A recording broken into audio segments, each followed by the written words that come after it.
I think I might have said on a previous service that one of the ways we filled our family time together during the last few months has been playing board games. And one of these is a card-based game called Munchkin. And it's based around the idea of fighting monsters.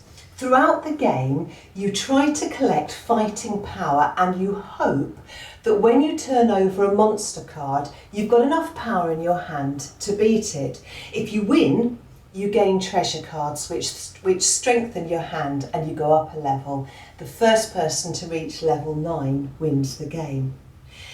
If you haven't got enough power in your hand to overcome the monster, you can ask those that you're playing with to lend their strength to help you win the battle.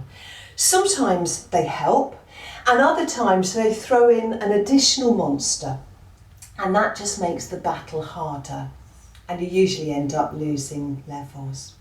Now, the monsters in our game have wonderful made-up names like Lame Goblin, Flying Frogs, and then they get more difficult and horrible, the Unspeakably Awful, Indescribable Horror, and Plutonian Dragon. That's in the game.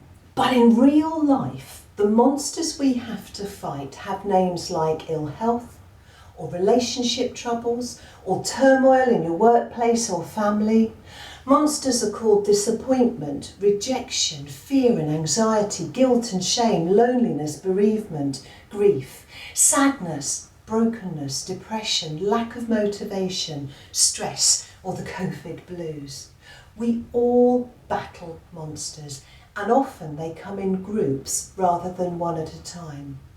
James calls our monsters trials of many kinds, and he tells us that their benefit to us is to strengthen us. He tells us that fighting monsters helps mature our faith, and these battles develop perseverance. For this reason, James says we should consider it a gift when we face monsters, because this is the best training ground for developing patience and endurance, or as the RSV version of the Bible puts it, it helps us develop steadfastness. Instead of troubles throwing us off track, we grow in our ability to display an unswerving constancy in the way we live out our faith. If we don't feel that we've got the strength or the experience or the tools or the gifts or the wisdom to fight the monsters in our lives, James says we can call on God, who gives generously to all and who won't think less of us for asking for help. Now, I don't know about you, but if I'm honest, I don't look at the monsters in my life and say, yay, joy, what a great gift. If we're talking about gifts, I'd prefer chocolate or a new pair of shoes. But I have come to learn something really important about God. And it's this. He has never failed to show up when I've been in a fight. And so whilst I go through all the natural emotions associated with battling a monster, I know that no matter how bloody the battle gets, I will come through it because God is with me. In my small group recently, we did a spiritual gifts questionnaire together. It was made up of 60 statements, which we had to rate, giving 1 if the statement was least true for us, and 5 for what was most true, and so on. It helped us discover what our top spiritual gifts are. But the one standout statement for me in the whole of that questionnaire was this one. I believe God always has my back. Because this is what I've come to understand through facing the many monsters in my life. And I wonder today how you would rate that statement for yourself, with 1 being the least true and 5 being the most true for you. Would you go for 1 because you believe that God rarely has your back? Might you go for 3 because you think God sometimes has your back? Or would you go for 5? He always has your back. You see, this is a crucial question in the light of James's encouragement to us when we need to ask God for help with monsters. James says to us, don't question whether God will help. He says, believe and have faith. Have the faith that God always has your back. There's no lack when it comes to the wisdom and help that God offers us. His love and his commitment to us is sincere. But what about ours towards him? You see, when we ask, we need to be willing to respond wholeheartedly to his way of seeing things and his ambitions for our future. And I wonder if we don't sometimes keep the door open for an alternative option to the one that God is holding in front of us. And if we do, we're what James calls double-minded. We have a foot in more than one camp, God's and whatever other advice and guidance and help that might be out there. You see, I believe that some of the monsters we face are of our own making. We've never got to grips with our temper or our addiction or our bad habit. We choose not to deal with the characteristics which God could help us overcome. God's offer is there, but we say, no thanks. We say things like, well, it's just the way I am, or it's too painful to deal with the issues from my past, or it's not really doing too much harm. We ask God to clear up the mess that the monster has caused, but we don't really want to deal with the monster itself. And so we find ourselves constantly in practical and financial and emotional chaos. As James puts it, we're tossed around like waves in the wind. We say that God hasn't got our back, but the truth is we just don't want to jump onto the Jesus lifeboat called change. Other monsters we face are just plain evil. They come at us as a direct attack. They're called things like slavery and trafficking and terrorism and genocide. You know, as human beings, we're capable of doing terrible things to each other. These monsters are also called temptation, and we face so many of this type of attack. So God's wisdom is found in the Lord's Prayer when Jesus calls us to pray, deliver us from evil. He knows all about direct enemy attack because his ministry started with 40 days in the direct line of fire. The Apostle Peter tells us to be on guard because your enemy, the devil, is like a roaring lion sneaking around to find someone to attack. The Apostle Paul tells us we're not fighting against humans, we're fighting against forces and authorities and against the rulers of darkness and powers in the spiritual world.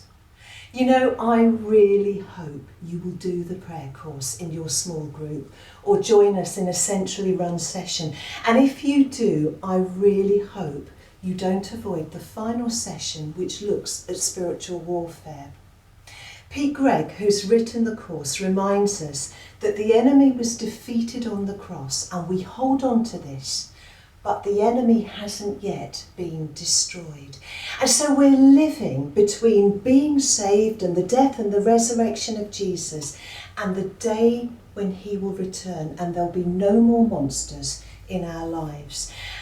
And while we live in this in-between season, God's wisdom and help is found in Ephesians 6, where Paul says, let the mighty strength of the Lord make you strong.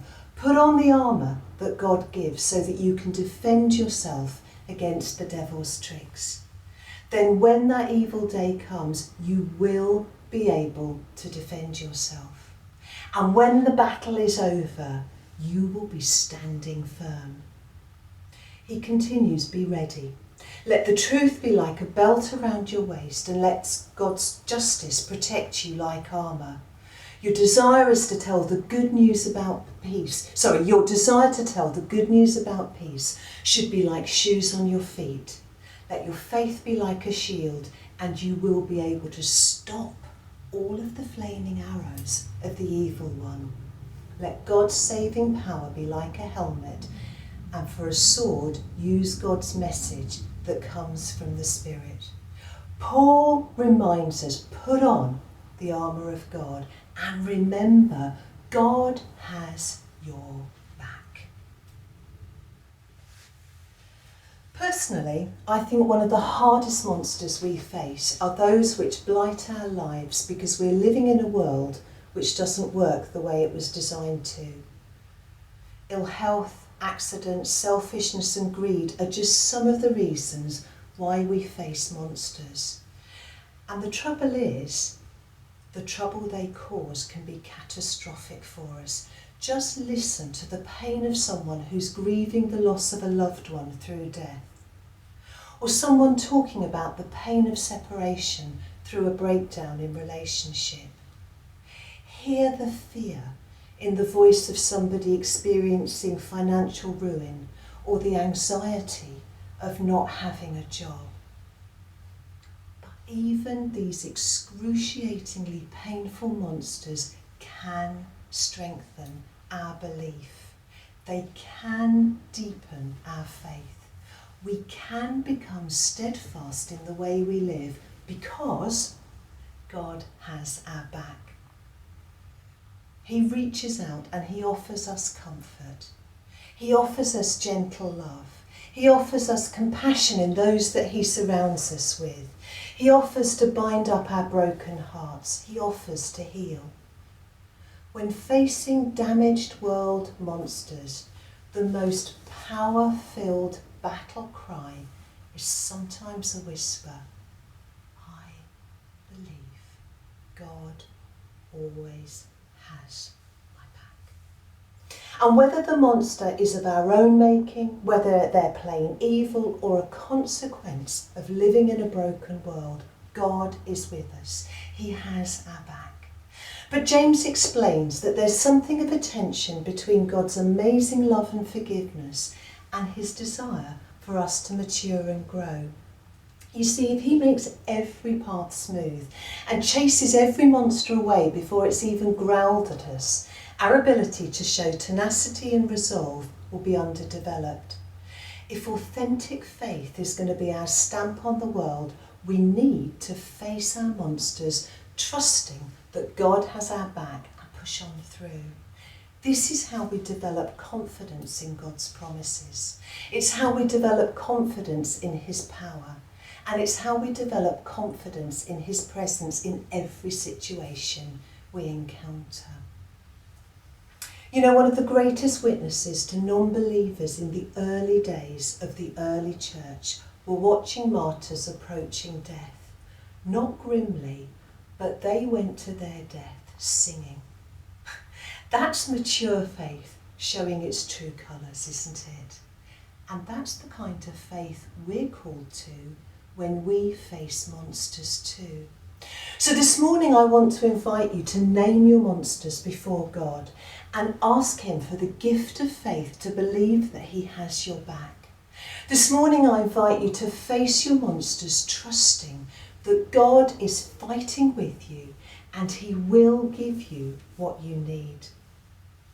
This morning I invite you to embrace the opportunity for your faith to deepen and to grow.